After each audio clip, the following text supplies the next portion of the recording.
এই যে এই দৃশ্যটা ভাই অনেকদিন পরে দেখলাম। এই যে আমরা গরুটা দোয়াইতেছে হইন, পাশে ড্রেন যেতেছে, বাড়ির ভিতরে ড্রেন যেতেছে, দেখছেন এই ড্রেনের পানি ভিতরে যেতেছে ভাই।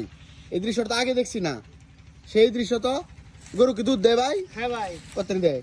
দে ভাই 3 লিটার। 3 লিটার গরুর এই হাড় ভাঙ্গা অবস্থা করে, হাড়ভাঙ্গা আমি ভাই খুব সমস্যা, পারিবারিক সমস্যা। মানে সেবা যত্ন করতে পারতেছেন না। না, সেবা যত্ন করে করতে পারি নাই, যে মাসে একদিন বোতল হয় খাওয়া যায়। তাহলে এখন পারিবারিক সবকিছু ভালো আছে আলহামদুলিল্লাহ। ইনশাআল্লাহ সব সমাধান হয়ে গেছে আল্লাহর রহমতে।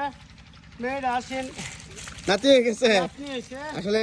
কনক ভাই আছে নানা, এই নানা ওর চিন্তা ভাবনা করিয়াই 3 নাম্বার এই নাতি। 3 নাম্বার নাতির চিন্তা ভাবনা করি আর কি, একটু কাজ কাম একটু মনোযোগটা কম আছে। হ্যাঁ যাই হোক মাশাল্লাহ ভালো লাগছে আপনারা দেখিয়া। গরুটার একটু যত্ন নিনছেন।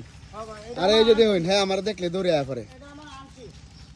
এটা কি আপনার আন্টি? হ্যাঁ খুব আদর। হ্যাঁ হয়েছে আমাদের কনক ভাইয়ের আন্টি।